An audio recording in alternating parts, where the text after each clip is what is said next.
Baik, sebelumnya, halo teman-teman semua, izin memperkenalkan diri, nama saya Putu Dewi Andriani, saya dari Universitas Lampung dengan jurusan Teknik Elektro, Program Studi Teknik Informatika. Baik, ini adalah laporan proyek olah data penerimaan kredit, yaitu tugas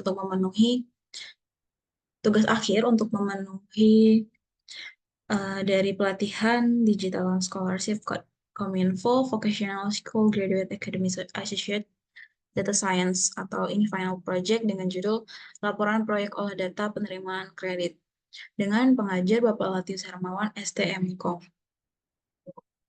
Baik, teman-teman semua, jadi latar belakang dari dibuatnya proyek ini adalah yang mana dalam industri keuangan, proses penerimaan kredit itu merupakan salah satu aktivitas penting yang memerlukan analisis data yang akurat dan komprehensif.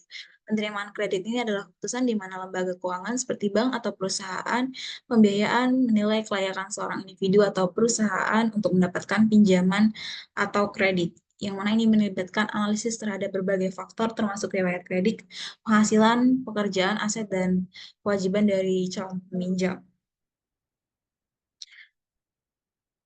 Namun, meskipun teknologi ini telah membawa banyak kemajuan, tantangan itu tetap ada ya, teman-teman. Jadi, kita memerlukan yang namanya kualitas data, keberagaman atribut, dan kompleksitas hubungan antar variabel, yang mana itu akan menjadi aspek yang harus dikelola dengan baik.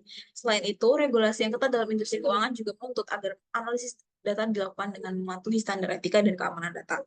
Oleh karena itu, kami melakukan penelitian atau kita semua ini yang sedang belajar melakukan pengembangan metode olah data dalam penerimaan kredit yang mana itu sangat penting untuk memastikan bahwa lembaga keuangan dapat mengambil keputusan yang tepat dan pada akhirnya akan mengurangi resiko dan meningkatkan keuntungan. Nah, pemanfaatan teknik analisis yang canggih seperti regresi, klasifikasi, dan analisis pola ini memungkinkan identifikasi calon debitur yang profesional dan memiliki potensial sekaligus mengeliminasi resiko yang mungkin timbul seperti adanya banyak kasus yang di Indonesia tuh seperti pinjol yang akhir-akhir ini sedang begitu naik ya.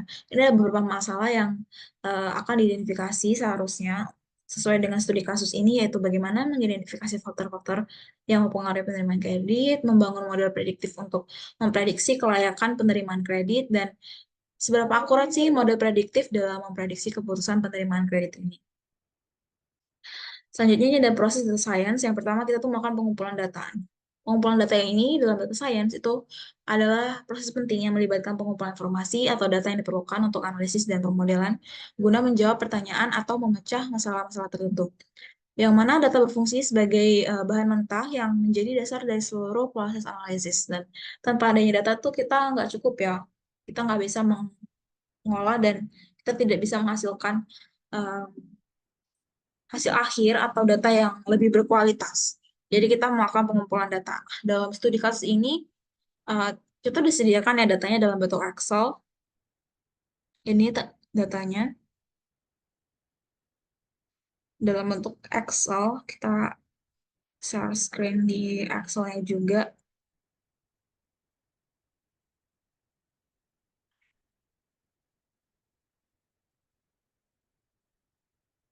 Oke, ini ada data Excel yang mana di sini ada ada kolom nama nasabah, jenis kelamin, umur, jumlah pinjaman, jangkauan. Terus kayak kalau nggak salah ini JKW ini jangkauan deh kayaknya. Terus ada jumlah angsuran per bulan, ada type peminjaman, ada jenisnya, ada BI sektor ekonomi, ada COL, ada B golongan debitur, BI golongan penjamin, saldo nominatif, tunggakan pokok, tunggakan bunga, dan status kredit. Ini hampir semuanya berupa integer, cuman ini ada beberapa yang masih bukan integer ya. Ini juga banyak yang 0, 0, 0, 0, 0.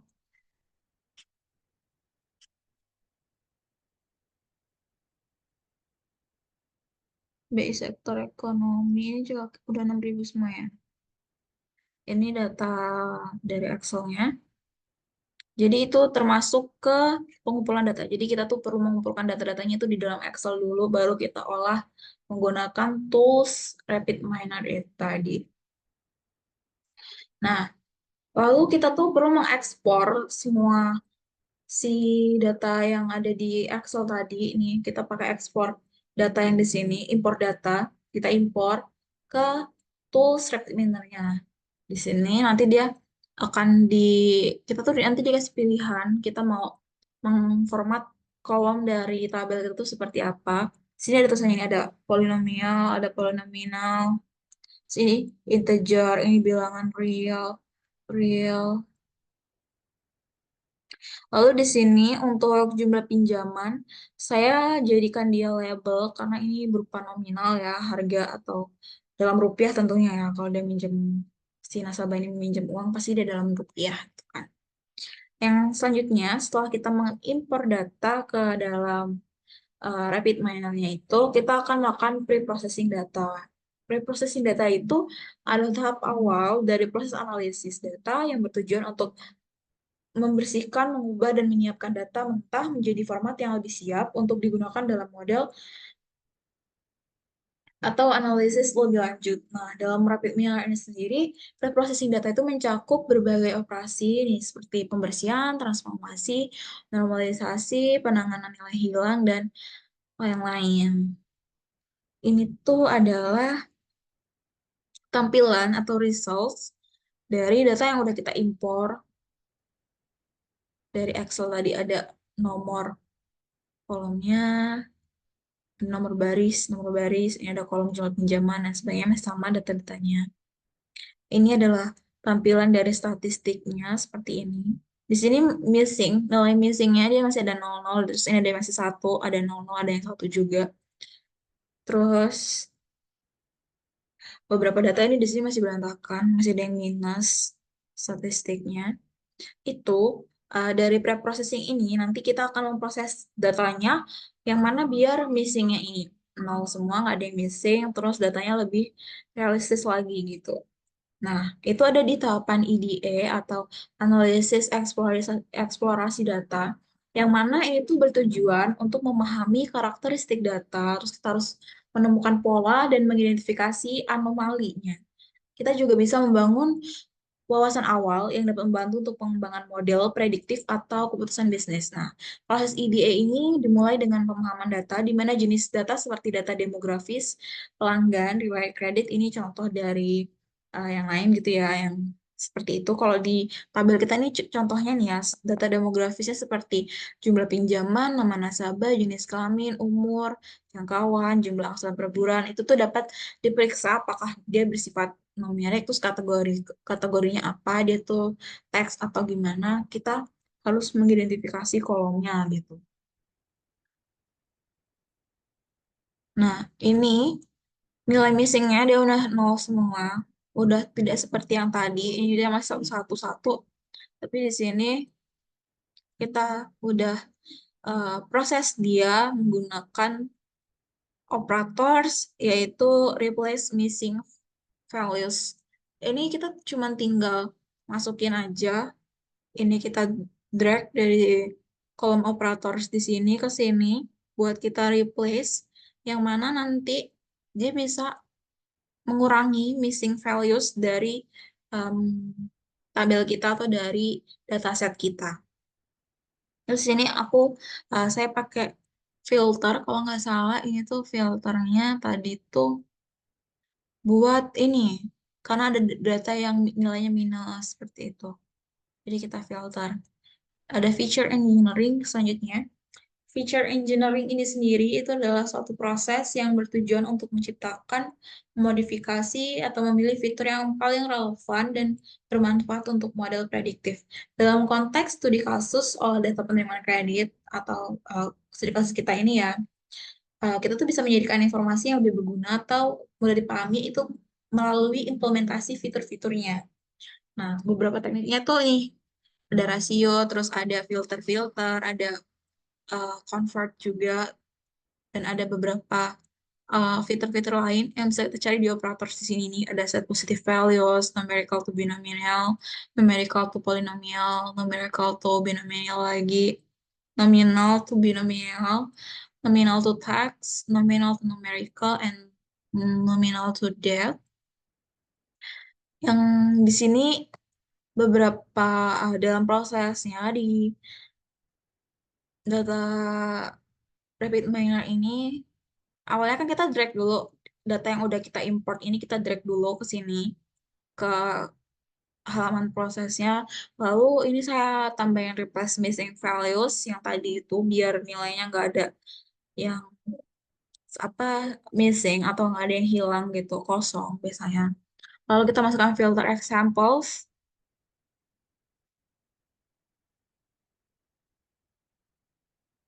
Kok nggak bisa dibuka ya?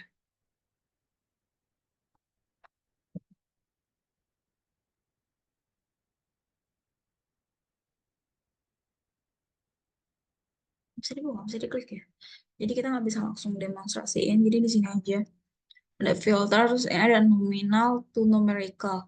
Ini yang saya ubah itu ini di bagian status kredit yaitu macet sama lancar ini. Di datasetnya sendiri status kredit itu masih berupa variabel variabel karakter varchar. Hmm, enggak. Berupa karakter. Dia masih berupa karakter, masih huruf ya. Dia masih lancar macet gitu kan. Sedangkan kita kalau pakai data itu kita agak susah nyingkroninnya kalau misalnya masih ada yang dalam berupa huruf. Jadi di sini saya rubah mau menggunakan nominal to numerical yang mana di sini status kredit macet berarti dia nilainya satu. Berarti kalau nilainya nol dia berarti lancar. Sebenarnya ini tinggal 1010 aja.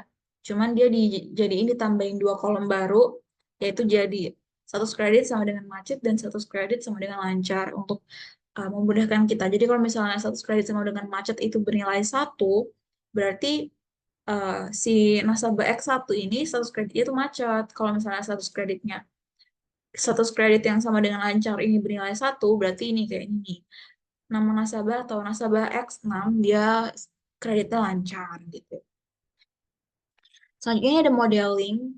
Modeling itu dia merujuk pada proses pembuatan, pelatihan, evaluasi, model prediktif atau analytical berdasarkan data yang telah disiapkan dan diproses. Nah, rapid miner ini, kita menggunakan rapid miner, kita tuh bisa menyediakan berbagai alat dan algoritma untuk melakukan modeling secara visual nih melalui drag and drop. Nah, drag and drop itu apa sih yang kita drag and drop? Di sini kita men-drag and drop operators ke halaman proses. Ini ada contohnya. Bukan contoh sih sebenarnya, ini yang saya kerjain. Modelnya seperti ini, baru sampai sini. Saya udah mencoba, uh, jadi ini nih, saya jelasin dulu. Ini data ini tuh adalah dataset kita. Dataset kita yang kita import tadi, kita masukin ke sini, terus ini saya filter, kalau nggak salah ini filternya, saya buat tadi tuh buat memfilter nilai yang lebih dari ini, memfilter umur. Jadi saya tuh ada baca filter apa umur di Excel ini ada yang umurnya tuh nol. Saya salah baca ya. Nih, umurnya juga ada yang negatif. Nih, ini juga umurnya kosong, ada yang negatif. Ini ada yang nol kan. Which is nggak mungkin dong orang umurnya negatif, orang umurnya nol, tapi bisa melakukan uh, transaksi atau peminjaman gitu kan. Jadi saya filtering di sini. Ini filter yang lama. Ini kita nggak bisa buka rapid minernya ya. Oh, bisa sekarang.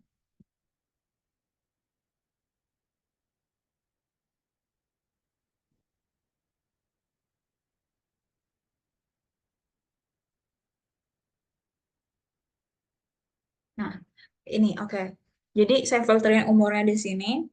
Yang mana kalau di kolom umur ada yang nilainya lebih dari kita cuma menampilkan di kolom umur yang nilainya lebih dari atau sama dengan di 18. Jadi kalau misalnya nilainya atau umurnya itu dia di bawah 18, berarti dia nggak bisa masuk ke ini kita. Ya logikanya aja kan, nggak mungkin anak yang masih di bawah umur belum punya KTP mau melakukan pinjaman atau angsuran dia, kan kita harus punya KTP ya buat angsuran gitu. Ini, nah coba kita filtering. Jadi kita lihat yang paling, dia dari 19. yang paling mudah ya. Setelah kita lakukan filtering tadi. Terus ini tuh nge-convert kalau misalnya kredit jadi 0 dan 1. Dia pakai untuk convertnya ini tuh dia. Nah, ini kita pakai demi coding yang mana nanti hasilnya bisa 0 dan 1 kayak ini. 100 kredit macet sama dengan 1, 100 kreditnya lancar sama dengan 0, jadi 0 dan 1 gitu. Angka-angka ini tuh lebih mudah dibaca oleh komputer karena ya sifatnya komputer sendiri mereka hanya bisa menghitung. Jadi lebih mudah buat dianalisisnya lagi. Nah, di sini ada fungsi select attributes. Select attributes ini untuk menampilkan kolom apa aja yang mau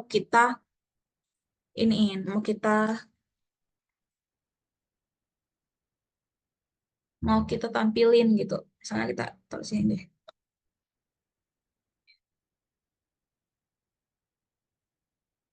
A subset. Bisa.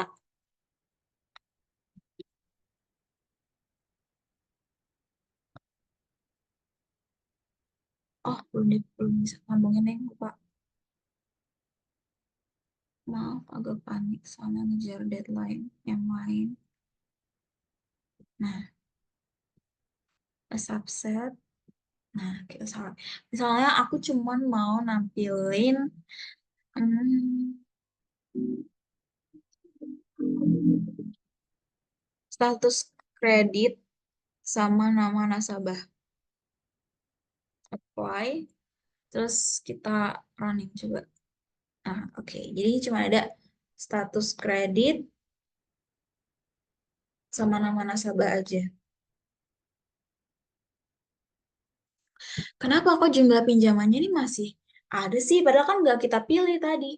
Karena tadi di awal untuk jumlah pinjaman ini saya jadikan label atau biasanya kalau di apa namanya data science atau bukan data science ya, sistem operasi sih bukan bukan bukan sistem operasi. Wait, Em, kemarin tuh saya belajar oh di MySQL. Iya, di MySQL itu ada yang namanya primary key. Jadi menurut saya ini itu jadi primary key yang sebagai kunci gitu. Jadi walaupun kita cuma milih 2 atau 3, dia tetap bakal ada karena kita udah melabelinya. Jadi setiap nilai itu sudah berlabel. Nah, ini sempat saya masukin operator split data biar sebenarnya sama pakai linear regression sama apply modelnya. Cuman banyak banget errornya ini untuk dievaluasi model ini saya nemuin error seperti ini tadi.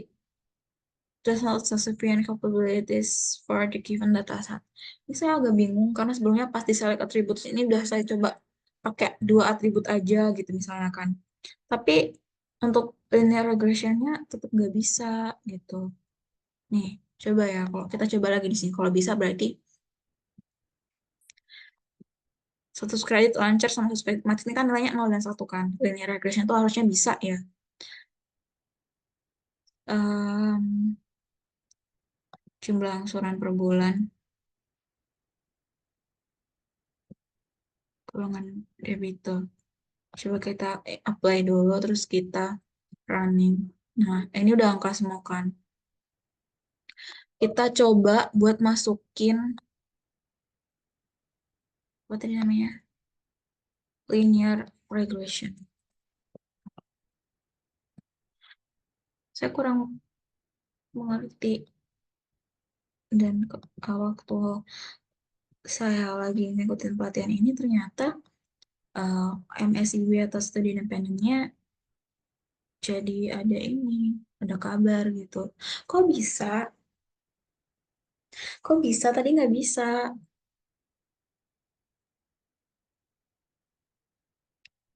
Iya berarti bisa. Berarti nanti laporannya harus saya revisi. Ini ada di stat, ada sumpah kok bisa. Tadi nggak bisa.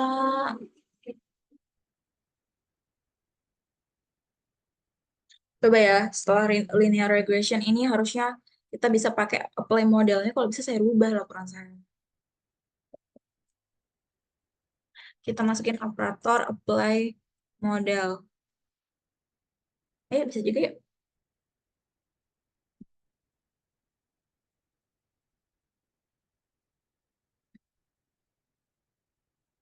Tadi beneran deh. Tadi dia sampai ini.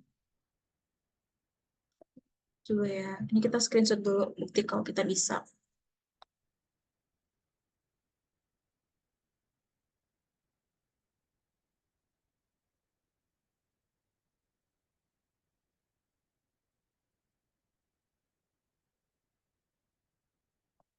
Kok bisa sih bilang di record bisa?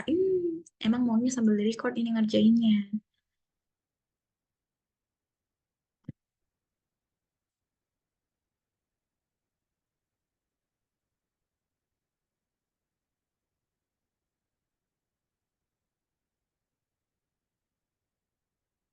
Ya sih, no parameters to display. Gak apa-apa. Soalnya tadi saya nyoba nih kayak gini dia. Saya tuh sebenarnya bingung, Pak. Karena dia sebelumnya ada dataset yang tipenya polinomial, polinominal kan di sini nih. Di yang awal kita, di awal ada yang polinomial. Ini jenis kelamin ini polinomial, sama nasabah juga polinomial. Itu sempat bingungin dan menghambat proses saya.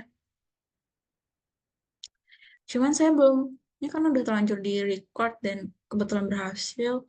Ini yang bisa saya lakukan cuman sampai segini aja. Auto modal, saya nggak ngerti.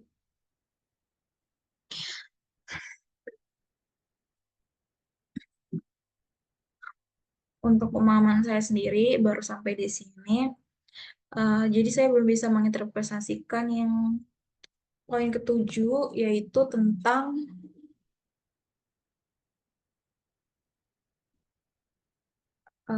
bukan hasil dan kesimpulannya, tentang interpretasi dan kesimpulan. Rekomendasi berdasarkan temuan ya. Ini saya belum tahu rekomendasi ini, saya nggak tahu di sebelah mana. Jadi sepertinya yang bisa saya jelaskan untuk presentasi kali ini cuma sampai sini. Saya baru bisa ini untuk linear regresinya mungkin bisa lebih banyak kalau misalnya select atribusi yang kita pilih ditambahkan tunggakan bunga sama tunggakan pokok gitu. Nah, linear regresinya di sini. Jadi yang bisa saya jelaskan hanya sampai di sini. Saya mohon maaf sedalam-dalamnya karena saya kurang bertanggung jawab atas pelatihan ini dan tidak dapat mengerjakan tugas akhir dengan semaksimal mungkin. Ini murni dari kesalahan saya, dari saya yang tidak bisa mengatur waktu dan ada beberapa hal yang tidak saya rencanakan sebelumnya, tiba-tiba terjadi begitu saja dan harus segera saya tanggapi sehingga memotong waktu saya untuk dalam pemahaman untuk materi ini. Saya pasti akan belajar lebih banyak lagi melalui record-record Zoom dan sumber belajar lainnya karena saya sangat ingin menjadi seorang data scientist. Itu adalah cita-cita saya. Dan semoga ke depannya saya bisa mengikuti pelatihan lain yang sama seperti ini tentunya di bidang data science dan bisa mendalami kemampuan saya di bidang ini. Untuk perhatiannya, saya ucapkan terima kasih. Saya akhiri presentasi saya di sini. Bye-bye.